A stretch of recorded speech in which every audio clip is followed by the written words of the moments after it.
Hello दोस्तों, love 23 land दिल से बाय नीलू को इतना प्यार देने के लिए तहे दिल से शुक्रिया। मैं हूं नीलू शर्मा।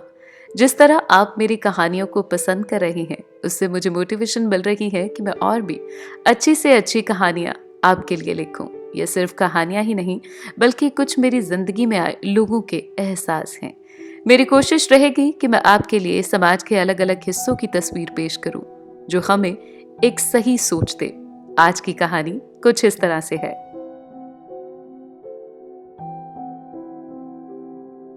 हरियाणा के प्राथमिक स्कूल में सलोनी नाम की शिक्षिका थी। वो क्लास 5वीं को पढ़ाती थी। उसकी एक आदत थी कि वो जब भी क्लास में आती हमेशा ही लव यू ऑल बोला करती थी। मगर वह जानती थी कि वो सच में सबसे प्यार नहीं करती। वो क्लास में सभी बच्चों से एक जैसा प्यार नहीं करती थी। कक्षा में एक ऐसा बच्चा था जो उनको फटी आंख भी नहीं भाता था। उसका नाम था कुलदीप। कुलदीप मैली कुचैली स्थिति में स्कूल आया करता था। उसके बाल बिखरे होते थे, जूते पॉलिश नहीं होते थे, शर्ट के कॉलर पर मैल के निशान पाए जाते थे। पढ़ाई के दौरान भी उसका ध्यान कहीं और ही होता था। मैडम के डांटने पर वो चौंक कर उन्हें देखता, मगर उसकी खाली खाली नजरों से साफ पता लगता कि कुलदीप शारीरिक रूप से कक्षा में उपस्थित होने के बावजूद भी मानसिक रूप से वहां गायब है। धीरे धीरे मैडम को कुलदीप से नफरत होने लगी। क्लास में दाखिल होते ही कुलदीप मैडम की आलोचना का निशाना बनने लगा। सब बुराई की उदाहरण कुलदीप के नाम पर ही दिए जाते। बच्चे उस पर खिलखिलाकर हंसते और मैडम उसको अपमानित करके संतोष प्राप्त करती। कुलदीप ने हालांकि किसी बात का कोई भी जवाब नहीं दिया था। मैडम को वो एक बेजान पत्थर की तरह लगता, जिसके अंदर आत्मा नाम की कोई चीज ही नहीं थी। हर डांट, हर व्यंग, हर उदाहरण सजा के जवाब में बस अपनी भावनाओं से खाली नजरों से उन्हें देखा करता और सर झुका लिया करता। मैडम को अब इससे गंभीर नफरत हो चुकी थी। पहला सेमेस्टर खत्म हो गया। प्रोग्रेस रिपोर्ट बनाने का चरण आया तो मैडम ने कुलदीप की प्रगति रिपोर्ट में सब बुरी बातें लिख डाली। रिपोर्ट कार्ड माता पिता को दिखाने से पहले हेडमास्टर के पास जाया करती थी। जब हेडमास्टर ने कुलदीप की प्रोग्रेस रिपोर्ट देखी तो मैडम को बुला लिया। हेडमास्टर ने पूछा कि कुलदीप की रिपोर्ट ऐसी क्यों आई, तो आगे से सलोनी मैडम ने गुस्से के लहजे में बोला कि जो वो क्लास में करता है मैं वही तो लिखूंगी, और इतना कहकर उठकर चली गई। अगले दिन हेडमास्टर को एक विचार आया। उन्होंने चपरासी के हाथ में मैडम की डेस्क पर कुलदीप की पिछले सालों की रिपोर्ट कार्ड रखवा दी। अगले दिन मैडम ने क्लास में प्रवेश किया। रिपोर्ट कार्ड पर नजर पड़ी। पलट कर देखा तो पता चला कि वो कुलदीप की रिपोर्ट कार्ड है। मैडम ने सोचा कि पिछली कक्षाओं में भी कुलदीप ने निश्चय ही यही गुल खिलाए होंगे। सलोनी ने सोचा और कक्षा 3 की रिपोर्ट कार्ड खोली। रिपोर्ट में टिप्पणी पढ़कर वो हैरान हुई। उसकी सीमा न रही सोचने की जब उसने देखा कि रिपोर्ट उसकी तारीफों से भरी पड़ी है। कुलदीप जैसा बुद्धिमान बच्चा मैंने आज तक नहीं देखा। बेहद संवेदनशील बच्चा, अपने मित्रों और शिक्षक से बेहद लगाव रखता था। यह उस रिपोर्ट कार्ड में लिखा था। और उसके अंतिम सेमेस्टर में भी कुलदीप ने प्रथम स्थान प्राप्त किया था। मैडम ने अनिश्चित स्थिति में कक्षा 4 की रिपोर्ट खोली। कुलदीप पर अपनी मां की बीमारी का बेहद प्रभाव पड़ा था। उसका ध्यान पढ़ाई से हट गया था। कुलदीप की मां को अंतिम चरण का कैंसर हुआ। घर पर उसका कोई ध्यान रखने वाला नहीं था, जिसका गहरा प्रभाव उसकी पढ़ाई पर पड़ गया।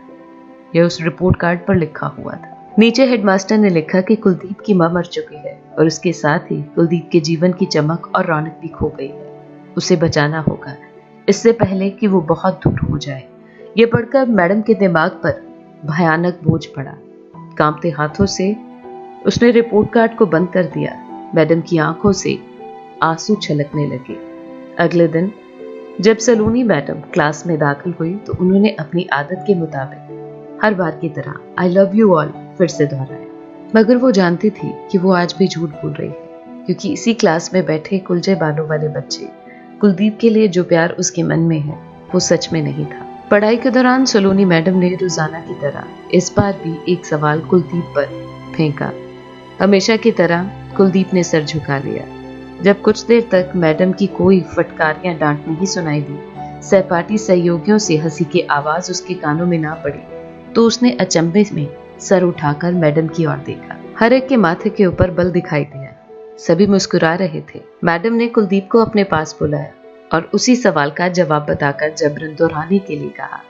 कुलदीप 3-4 बार के बाद अंत बोल ही पड़ा। उसके जवाब देते ही मैडम ने न सिर्फ खुद खुश अंदाज होकर तालियां बजाई बल्कि सभी बच्चों ने भी ताली बजाई। फिर तो यह हर रोज का काम बन गया। मैडम हर सवाल का जवाब अपने आप बताती, फिर उसकी खूब सराहना तारीफ करती। हर अच्छा उदाहरण कुलदीप पर दिया जाने लगा। धीरे धीरे पुराना कुलदीप सन्नाटे की कब्र से उठकर बाहर आ चुका था। अब मैडम को सवाल के साथ जवाब बताने की जरूरत भी नहीं पड़ती। कुलदीप हर रोज बिना गलती किए उत्तर देकर सभी को प्रभावित करता, नए नए सवाल पूछकर सबको हैरान भी करता। कक्षा 5वीं के विदाई समारोह में सभी बच्चे मैडम के लिए सुंदर उपहार लेकर आए और मैडम की टेबल पर ढेर लग गया। इन खूबसूरती से पैक हुए गिफ्ट में से एक पुरानी अखबार में लिपटा हुआ एक उपहार भी पड़ा था। बच्चे उस गिफ्ट को देखकर हंस रहे थे। किसी को जानने में देर न लगी कि ये गिफ्ट कुलदीप लाया है। मैडम ने गिफ्ट के इस छोटे से पहाड़ में से लपक कुलदीप का गिफ्ट निकाला। खोलकर देखा तो उसके अंदर एक महिलाओं द्वारा इस्तेमाल करने वाली इत्र की आदि इस्तेमाल की हुई शीशी और एक हाथ में पहनने वाला एक बड़ा सा कड़ा था। कुछ देर के बाद अटक अटक कर कुलदीप बोला, आज आप में से मेरी माँ की खुशबू आ रही है। इतना सुनकर मैडम की आंखों से आंसू आ गए। सलोनी मैडम ने कुलदीप को अपने गले लगा लिया। कुलदीप अब दूसरे स्कूल में जाने वाला था। कुलदीप ने दूसरी जगह स्कूल में दाखिला भी ले लिया। समय बीतने लगा और महीने सालों में तब्दील होते देर नहीं लगी। मगर हर साल के अंत में कुलदीप मैडम को एक पत्र दिया करता था जिसमें लिखा होता था, इस साल कई नए टीचर्स मिले मगर आप जैसा कोई नहीं था। और अंत कुलदीप की पढ़ाई भी खत्म हो गई और पत्रों का सिलसिला भी खत्म हो गया। कई साल आगे गुजरे, मैडम रिटायर भी हो गई। एक दिन सलोनी मैडम को अपने घर पर पत्र मिला जिसमें लिखा था, इस महीने के अंत में मेरी शादी है और आपके बिना शादी की बात तो सोचना भी अधूरी बात है। मैं जीवन में बहुत सारे लोगों से मिल चुका हूँ पर आप जैसा कोई नहीं मिला। आपका डॉक्टर कुलदीप। पत्र के साथ ही विमान का आने जाने का टिकट भी लिफाफे में मौजूद था। मैडम खुद को हरगिज न रोक पाई। सलोनी मैडम अपने पति से अनुमति लेकर कुलदीप के शहर के लिए रवाना हुई। शादी के दिन जब वो शादी की जगह पहुंची तो थोड़ी लेट हो चुकी थी। उसे लगा कि समारोह समाप्त हो चुका है, मगर यह देखकर वो हैरान हो गई कि शहर के बड़े डॉक्टर, बिजनेसमैन और यहाँ तक कि वहां पर शादी कराने वाले पंडित भी थक गए थे कि आखिरकार कौन आने वाला है।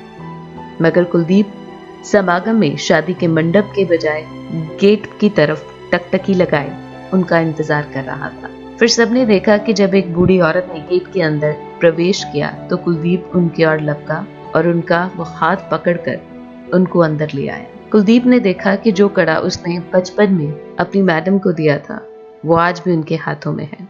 कुलदीप ने माइक हाथ में पकड़कर कुछ यूं बोला, दोस्तों आप सभी मुझसे हमेशा मेरी माँ के बारे में पूछा करते हैं और मैं आप सबसे वादा किया करता था कि जल्द ही आप सबको मिलवाऊंगा। ध्यान से देखो, ये मेरी प्यारी सी दुनिया, मेरी माँ, सबसे अच्छी माँ जिसने मुझे जिंदगी की राह दिखाई, ये मेरी माँ है। और इतना बोलकर कुलदीप सलोनी की आंखों में देखने लगा। वाकई में यह रिश्ता ऐसा था जिसको बयां करना भी बहुत मुश्किल है। क्या आपकी जिंदगी में भी ऐसी कोई घटना घटी है? क्या कोई आपको भी मिला है जिनसे आप ऐसे बेतहा प्यार करते हो, वो भी बिना मतलब के? अगर ऐसा कुछ है तो मुझे जरूर लिखिए।